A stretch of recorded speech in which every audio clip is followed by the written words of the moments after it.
నమస్తే నాగబాబు గారు. నమస్తే అమ్మా. నమస్తే పద్మజ గారు. నమస్తే. బాగున్నారా? ఆఫ్టర్ ఎ లాంగ్ టైం చాలా కన్నుల పండుగగా ఉంది నాకైతే మీ ఇద్దరిని ఇలా చూస్తుంటే.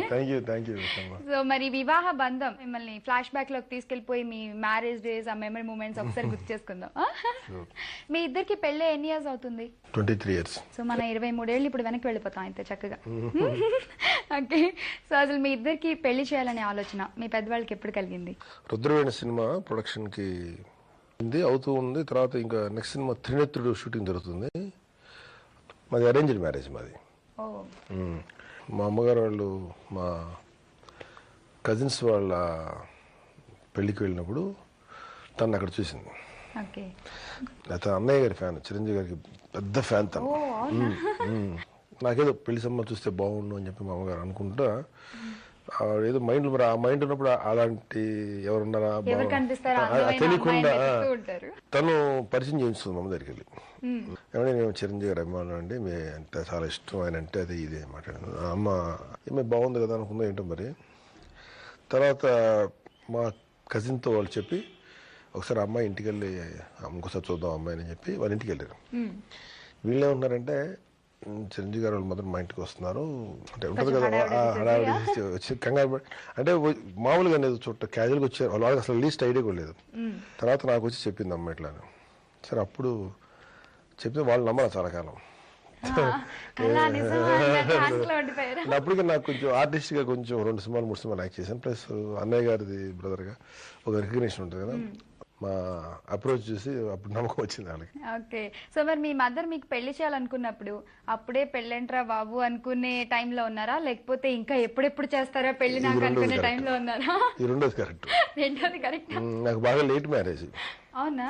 29 సంవత్సరాలు పెళ్ళింది. అప్పుడు 29 ఏళ్ళకి అప్పటికి ఓల్డ్ అయిపోయినట్టు ఫీలింగ్. ఇంకా పెళ్లి చేయట్లేదు ఏంటి, ఇంకా పెళ్లి చేయట్లేదు అయ్యాను అమ్మని ఇంకెప్పుడు చేస్తా నా బతికి అడిగి చేసిన వెళ్ళైపోతున్నా నేను. నాకు ఎవరో అంతా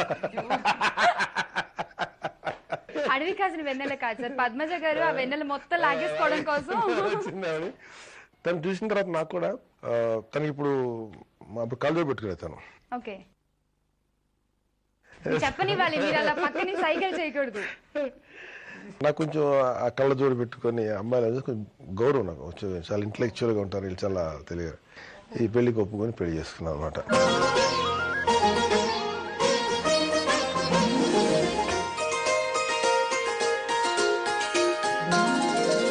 మరి పద్మజ గారు మీకు ఒక మెగా బ్రదర్ ని పెళ్లి చేసుకుంటున్నానని మీకు తెలిసినప్పుడు ఫస్ట్ మీ ఫీలింగ్ ఏంటి? అసలే మీరు అప్పటికి చిరంజీవి గారు పెద్ద ఫ్యాన్ అన్నారు సార్, సో ఎలా అనిపించింది మీకు? అత్తమ్మ గారు చూడడానికి వచ్చినప్పుడు నాకేం తెలియక బావగారు కటింగ్స్ అన్ని బుక్ రెడీ చేసుకునేదాన్ని. నేను ఎప్పుడు పేపర్ కటింగ్స్ అన్ని పెట్టి బుక్ రెడీ చేసుకున్నాను. అవన్నీ చూపించాను అత్తమ్మ గారికి. అత్తమ్మ గారు అంటే చిరంజీవి గారు చూపించినట్టుగా ఫీల్ అయ్యి చూపించాను అన్ని కూడా. అసలు చాలా ఎక్సైట్మెంట్ అనమాట. అసలు తర్వాత వెంటనే వెళ్ళిన తర్వాత వాళ్ళు ఇట్లా దానికోసం వచ్చారని తెలిస్తే ఫస్ట్ అయితే నమ్మలేదు. తర్వాత ఈ నెల బాగుంటారు కదా, అది చిరంజీవి గారి బ్రదర్ వల్ల ఒప్పుకున్నాను నేను. నాకు ఆల్రెడీ అప్పటికి పెద్ద ఏం సంబంధాలు ఏం చూడలేదండి. అప్పుడు జస్ట్ డిగ్రీ అయింది అంతే. ఫస్ట్ ఏదో అనుకున్నారు కానీ ఎవరు చూడలేదు. ఫస్ట్ చూసింది ఈయన. అసలు ఫస్ట్ చూడడమే మీరు అసలు అక్కడున్న ఆయన చూసారు, ఇంకా వేరే వాళ్ళని చూడాల్సిన అవసరం లేదు. రెక్సోనా వివాహ బంధం విరామం తరువాత నాగబాబు గారి గురించి మీకు ముందు అసలు ఎవరు చెప్పారు? అత్తమ్మ గారు వాళ్ళ కజిన్స్ ఎవరు అప్పుడు చూసారా మీరు ఆయన్ని? నేను చూడలేదు, సినిమాలో చూసాను అంతే. గడ్డమైన అప్పుడు గడ్డ ఉండేది. ఒక మ్యారేజ్ కి వెళ్ళినప్పుడు అక్కడికి అత్తమ్మ గారు వచ్చారు. దానికి నాగబాబు గారు వస్తున్నారని చెప్పారు. అప్పుడు మేము ఆ గ్యాంగ్ ఫ్రెండ్స్ అందరూ ఉంటాం కదా, ఎవరు గడ్డంతో వచ్చినా అదిగో నాగబాబు వచ్చారు అనుకున్నాం. సో మరి మీ ఇంట్లో పెళ్లి అని చెప్పినప్పటి నుంచి మీరు అప్పటి వరకు ఒక వే ఆఫ్ బిహేవియర్ లో ఉండుంటారు కదా. సో మీకు ఏమైనా ఇన్స్ట్రక్షన్స్ ఇచ్చారా మీ మదర్, నీకు పెళ్లి అవుతుంది, నీకు పెళ్లి అయిన దగ్గర నుంచి నువ్వు ఇలా ఉండాలి అలా ఉండాలి అని చెప్పి? లేదు, నేనే మా అమ్మకి ఇన్స్ట్రక్షన్ ఇచ్చారు పెళ్లికి ముందు. మా అన్నయ్య గారు యాక్టర్ కాకముందు మాది మీడియోకర్ ఫ్యామిలీ. మా నాన్నగారు ఒక ఎక్సైజ్ డిపార్ట్మెంట్లో ఒక సర్కిల్ ఇన్స్పెక్టర్. మా అమ్మగారి చెల్లెళ్ళు అందరూ కూడా మా నాన్నగారే దాదాపు పెళ్లి చేశారు. మరదళ్ళందరికీ మా నాన్నగారు పెళ్లి చేశారు. సో వాళ్ళు పెళ్లి చేసేటప్పుడు ఈ డౌరీ ఇచ్చేటప్పుడు లేకపోతే కట్నాలకి వీటికి ఇచ్చేటప్పటికి కొంచెం ఎక్కువ కష్టపడాల్సి వచ్చేది. ప్లస్ బయట అయినా చూసి నాకు ఎప్పటికీ అసలు ఆ డౌరీ తీసుకొని పెళ్లి చేసుకునే కాన్సెప్ట్కి నాకు చాలా వ్యతిరేకంగా ఉండేవాడు. నా పెళ్లిలో డబ్బు అనేది ముఖ్యం కాకూడదు. సో డబ్బున్న అమ్మాయిని పెళ్లి చేసుకుని కట్టడం లేదన్నా ఎంతో కొంత ఇండైరెక్ట్ ఎఫెక్ట్ ఉంటుంది. అదో అట్లా కాదు, ఒక మంచి సాధారణ మధ్యతరగతి నుంచి మంచి ట్రెడిషనల్గా ఉండే అమ్మాయిని చేసుకోవాలన్నప్పుడు తను కరెక్ట్గా నాకు. సో అప్పుడు నేను చెప్పాను మా అమ్మకి, కట్నాలు లాంటివి అసలు ఎక్స్పెక్ట్ చేయగదమ్మా, నా అది ఎప్పటికీ అది ఫర్ ఎవర్, అది ఒక చిన్న నేను కట్నం ఇచ్చానని అమ్మాయికి ఉండి తీసుకున్నాను ఫీల్ నాకు ఉంటుంది. ప్లస్ వచ్చేటప్పుడు వాళ్ళకి ఎన్ని బాధలు పడతారో ఎన్ని నాకు అసలు ఇష్టం లేదంటే, అలాగే మా అమ్మకి నేనే కొన్ని రిస్ట్రిక్షన్స్ పెట్టాను తప్ప. అయితే మా అమ్మగారికి కూడా కొంచెం బ్రాడ్ మైండ్ కాబట్టి ఆవిడ అసలు దాన్ని రెండో మాట మాడకుండా నీ ఇష్టం నువ్వు ఎలా చెప్తే అలాగా అని చెప్పి. ఓకే, సో మీరేమన్నా అనుకున్నారా నాగబాబు గారిలో కొన్ని చేంజెస్ కావాలి నాకు, ఆయన నాకు భర్తగా ఉండడానికి అని చెప్పి? అయ్యో అప్పుడు కాదు, ఇప్పుడు అనుకుంటుంది ఆవిడ. అప్పుడు పెళ్లికి ముందు ఎప్పుడు అనుకుంటాం, గొప్ప ఇప్పటికే అనుకుంటాం కదా. ఏం లేదండి, ఏం లేదు. ఆ గెడ్డం ఆయన అనేవారని చెప్పారు, గడ్డం పెంచినప్పుడల్లా గొడవ చేసేదాన్ని. అందం అంతా అందులో కవర్ అయిపోతుందని గడ్డం తీస్తే ఇంకా బాగుంటారు కదా. మీ అందం కోసమే ఆవిడ బాధ అంతా. ఎప్పుడు గడ్డం విషయంలో ఇద్దరికి ఫైటింగ్ అయ్యింది. నేను తీయమంటాం, ఆయనేమో వద్దు అంటాం. పెళ్లికి తీసారా తీయలేదా? మీ పెళ్లికి చాలా మంది చాలా ఆలోచనలు చేసి ఉంటారు, మీ మదర్ మీ ఫాదర్ అలాగా. కానీ అప్పటికి మీ అన్నయ్య చిరంజీవి గారు ఆల్రెడీ ఆ బిగ్ స్టార్, ఒక నా బిగ్ స్టార్ నా తమ్ముడు పెళ్లి ఇలా జరగాలి అని చెప్పి చిరంజీవి గారు ఎలా ఆలోచించేవారు? నాన్న అమ్మ నిర్ణయం ఎంత ఇంపార్టెంట్, అన్నయ్య వదిన డెసిషన్ కూడా ఒక రకంగా చెప్పాలంటే ఇంకొంచెం ఎక్కువ ఇంపార్టెంటే. ఆ టైంకి అన్నయ్య మొత్తం ఎంటైర్ హౌస్, ఇంటికి సంబంధించిన మా అందరి బాధ్యతను దాన్ని తీసుకున్నాడు.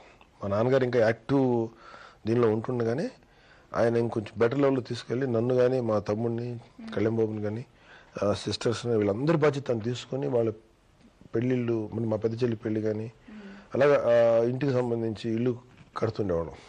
దానికి ఎలాగో అన్నయ్య అంటే ఒక ప్రేమ ఉంటుంది, ఆ ప్రేమతో పాటు ఇన్ని బాధ్యతలు తీసుకుంటుంటే ఒక రకమైన గౌరవం కూడా ఉంటుంది. సో సో అన్నయ్య డెసిషన్ ఇస్ మేజర్ డెసిషన్. అన్నయ్య కనుక వద్దు అంటే మాత్రం నాన్న మాట్లాడరు, అందుకని నాన్న కూడా అంత గౌరవం అన్నయ్య అంటే. సో అన్నయ్య వదిన ఇద్దరికి నచ్చిన తర్వాతే అమ్మ నాన్న ఓకే అన్నారు. బట్ ఫైనల్ డెసిషన్ అన్నయ్య వదిన తీసుకున్నారు. ఈ గిట్నాలు లేకుండా మా తమ్ముడికి ఒక మంచి అమ్మాయి నుంచి పెళ్లి చేయాలి తప్ప ఇలా ఉండకూడదని. సో అన్నయ్య కూడా నా నిర్ణయం అన్నయ్య కూడా చాలా సంతోషంగా చేశాడు. సో మరి మీరు ఫస్ట్ చిరంజీవి గారిని చూసినప్పుడు మీ బావగారి హోదాలో ఎలా ఫీల్ అయ్యారు? నేను ఎక్కువ ఆయన చూసే ఆనందపడేదాన్ని అండి, ఎక్కువ మాట్లాడలేకపోయేదాన్ని. ఇప్పటికీ కూడా నేను బావగారితో ఎక్కువ మాట్లాడను. ఓకే, సో మరి నాగబాబు గారు ఆ పెళ్లి పందిరిలో అంతమంది ప్రముఖుల మధ్య ఒక పెళ్లి కొడుకుగా కూర్చున్నప్పుడు వాట్స్ యువర్ ఫీలింగ్? థ్రిల్లింగ్ అండి ఇది. నేను నాకు నచ్చిన అమ్మాయి కాబట్టి, నేను ఇష్టపడిన అమ్మాయి. దానికి పెళ్లి ఇంకొక 3 months గ్యాప్ లో ఒక 2 సార్లు కలిసాం ఇద్దరం, నిశ్చితార్థం అయిన తర్వాతే. సో మాకు పెళ్లి ఒక ముందు జరిగిన 2 interactions లో మాకు అండర్స్టాండింగ్ బాగా పెరిగింది. పెళ్ళప్పుడు ఏదైనా ఒక చిలిపి సంఘటన జరిగింది అన్న మీకు గుర్తుందా? నాగబాబు గారు జీలకర్ర బెల్లం పెడుతుంటే తొంగి చూడడం గానీ. మాకు మెడ్రాస్ లో జరిగింది మా పెళ్లి మంత్రాలు కానీ పెళ్లి తాలూకు ఇది కానీ ప్రతిదీ చాలా ఏకాగ్రత వచ్చేసాను తప్ప వేరే డీవియేషన్స్కి వెళ్ళాం. ఒక సీక్రెట్ రిచువల్ అది మ్యారేజ్ అనేది. ఇద్దరు జీవితాలు విడిగా ఉన్నప్పుడు ఇద్దరు వ్యక్తులు అప్పుడు దాకా కలిసి ట్రావెల్ చేయబోయే టైం వాళ్ళని కలుపుతుంది కదా. సో ఆ రిచువల్స్లో ఆ మంత్రాలు అవి చదువుతున్నప్పుడు దాన్ని చాలా పద్ధతిగా చేస్తారు. అక్కడ చాలా కాన్సన్ట్రేషన్గా అన్ని ఫాలో అవుతూ చేసాం. ఏదైనా ఉంటే అగో అక్షంతలు వేసినప్పుడే కొద్దిసేపు ఉంటుంది తప్ప ఉంగరాలు తీసి అవి తప్పించి మిగతా అన్ని చోట్ల చాలా కాన్సన్ట్రేటెడ్ గానే ఉన్నాం. పెళ్లిపేటల మీద మాట్లాడుకోలేదు, తక్కువ మాట్లాడుకున్నాం. అసలు ఏం లేదు. అయితే మధ్యలో జీలకర్ర బెల్లం పెట్టినప్పుడు మాత్రం చాలాసేపు దాకా కొంచెం 1 hour ఉంచేసారు. జీలకర్ర బెల్లం పెట్టి 1 hour అంటే వచ్చిన అందరూ అక్షంతలు వేసేదాకా, అంతమంది ఎక్కువ మంది అందరూ అక్షంతలు వేసేదాకా ఉంచేయడం వల్ల నా తల ఉంచేసారు మొత్తం చెయ్యంతా పెట్టి. ఆ వచ్చిన వాళ్ళు పలకరించడం నా చెయ్యి పెట్టేస్తే నా మెడిలా అది మటుకు కొంచెం ఇట్లా అప్పుడే నువ్వు ఎప్పటికీ నాకంటే డామినేషన్ అదే అని చెప్పి అప్పుడు తనకి స్పాండిలైటిస్ వచ్చింది. సో మీది అప్పటికే జాయింట్ ఫ్యామిలీ కదా, అందరూ కలిసే ఉంటున్నారు. మరి ఆ పెద్ద కుటుంబంలోకి ఈవిడ కోడలుగా వచ్చినప్పుడు తిన బాధ్యతలు నిర్వహించడంలో ఈవిడ ఎలా బిహేవ్ చేసేవారు? తను సాధారణ మధ్యతరగతి నుంచి వచ్చిన అమ్మాయి. అప్పటికేమో బాగా స్టేట్ లో పాపులర్ అయిపోయిన వ్యక్తి చిరంజీవి గారు. వాళ్ళ బ్రదర్గా నేను ఆ ఇంట్లో ఉంటున్నాను.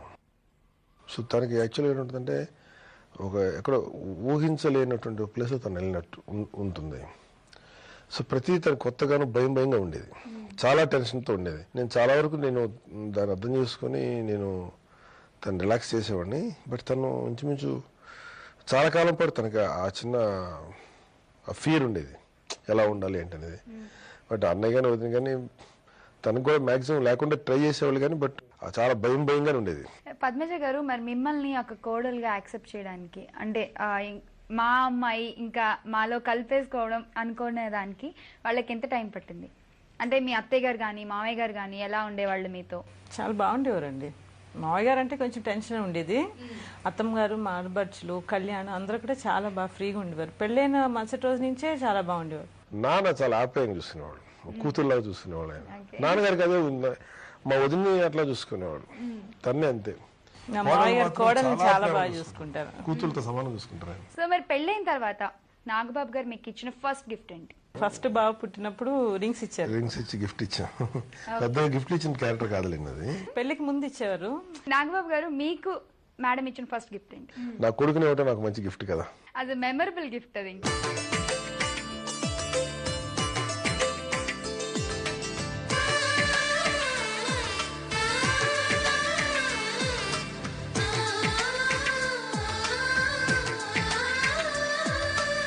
మెగా బ్రదర్ నాగబాబు గారు, వారి సతీమణి పద్మజ గారు చెప్పే విషయాలు ఎంతో ఆసక్తికరంగా చాలా సందడిగా ఉన్నాయి కదా. మరి వచ్చే వారం వారి వైవాహిక జీవితంలోని మరిన్ని మధురమైన సంఘటనల్ని అడిగి తెలుసుకుందాం. అంతవరకు సెలవు. 2 పిల్లలు పుట్టి 98 దాకా అది వర్కౌట్ అవ్వలేదు. 10 years పట్టింది. ఇప్పటికీ దెప్పుతుంటాను. స్త్రీవాదులు ఉంటారు సార్, అంత కాకపోయినా అంత గట్టిగా ఉండిపోయి మాదిరి స్త్రీవాదా మీ మగవాళ్ళు మీరు అలా ఉన్నప్పుడు మేము ఎలా ఉండకూడదని. మళ్ళీ పెళ్లి చేసుకుంటే బాగుండదు అనుకున్నా కానీ కుదరదు కదా ఇప్పుడు, అందుకని అది చాలా స్ట్రాంగ్ ఉంటుంది. సో మాకు ఏం గొడవలు లేకుండా ఉండవు, చాలా పెద్ద ఎత్తున గొడవలు వస్తాయి. ఆ గొడవలు కంటే కూడా మా ఇంతకాలం మేము అండర్స్టాండింగ్ చేసుకున్న దానికి వెలుగుని దాన్ని మేము పోగొట్టుకోదలుచుకోలేదు. మేము హ్యాపీగా ఉన్న ఇన్సిడెంట్స్ మీద బేస్ చేసుకొని మా ఫర్దర్ లైఫ్ మేము లీడ్ చేస్తాం.